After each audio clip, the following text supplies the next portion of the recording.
Hi, I'm Lisa Mackey, Director of Deeper Still Upper Cumberland. I'm going to talk about a topic that is really uncomfortable for most people to talk about. The topic is abortion. Just the sound of the word made many of you cringe. I understand. I used to have the same reaction because I had an abortion when I was 19. That might be your story too.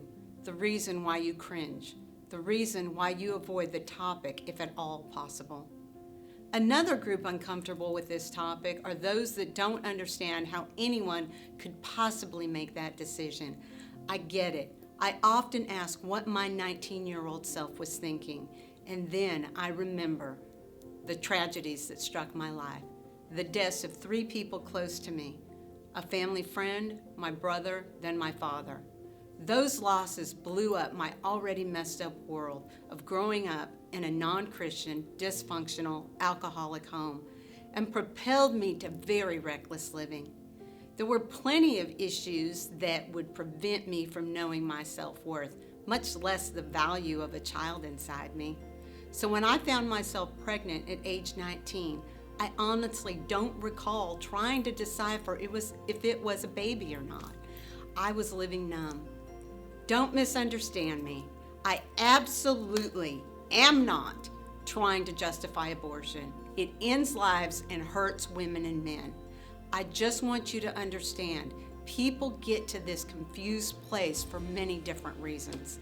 They later might not even understand those reasons themselves. One of my prayers is for us as a society to talk about this topic. For those with an abortion in their past to know there is a safe place to speak the words, I have had an abortion, without fear of judgment, yet with courage to admit regret and hope to find healing. Just consider for a moment that you may be wounded from that decision. That perhaps is the reason you have kept the secret for those close to you, or the reason you try very hard not to think anything or feel anything about it at all, because it might bring much more pain than you expect. What if actually feeling the pain leads to healing? For those without an abortion in your past, I pray your zeal for the good cause of pro-life does not compel you to speak damaging words to those already wounded by their choice, sending them further into hiding and directly away from healing. Just contemplate that many that have made this decision have deep regret and wish they could undo what they have done. There were many truths I could not hear before I was healed, but now I can hear them and say and talk about them. What if we as a culture talk about both sides of this with the compassion that Jesus has for each of us? We so often hear these words in our churchy environments. Our thoughts are not his thoughts. Our ways are not his ways. Do we really grasp the meaning behind these words?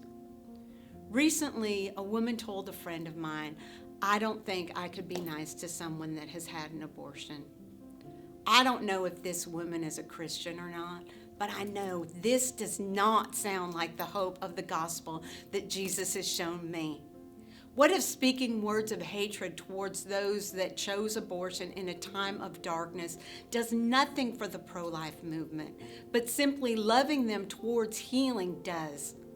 Is it possible that the truth of the pain and destruction of abortion might be exposed and could possibly change the way our culture views abortion, compelling more to choose life for their unborn children? For the truth to be exposed, those that have lived it need to heal so they can find their voice to speak the truth about the collateral damage, which takes me back to my story. At age 46, in steps Jesus, who captivated me and radically changed my life. The depth of what I had done would shake me to my core. Not because anyone imposed guilt on me. I never talked to anyone about my abortion, but because the Holy Spirit would make it quite obvious that it was time to deal with this part of my life, because that one decision hit parts of my life like a Mack truck, and I had not even realized it.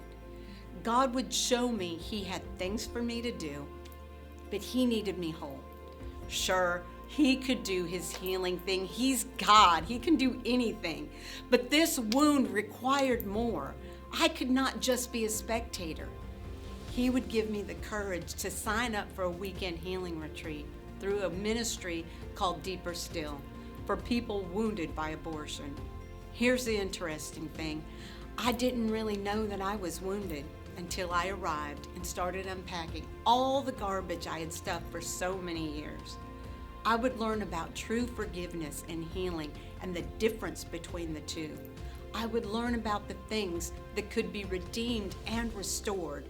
And I would learn that I had the choice to walk in the fullness of God with joy of how He created me and the grace that He was extending to me, or remain in the messy pit of guilt and shame that often stirred up my numerous insecurities. So if your abortion is the Goliath in your life that you fear is too big to conquer, know that you are not alone. Not only is God with you, 1 in 4 women had an abortion. There are a lot of us out here. Many men have lost children to abortion also, and they are wounded too. We encourage women and men to visit our website at Deeper Still Upper Cumberland. Look at the symptoms of an abortion-wounded heart, and you will be surprised at those that you identify with. If you know it is time to stop running, or you have a level of healing, but know the Lord wants you to go deeper, register online for our next retreat. Our retreats are absolutely free and confidential. Just imagine what it would be like to not look for a way to escape when the topic of abortion comes up, or to be healed enough to help someone else. It is a freedom you never thought possible. You can also contact us if you are interested in volunteer opportunities or make a donation.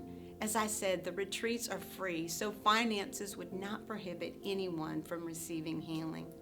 Please join us in praying for healing, redemption, and hope for our community. Thank you.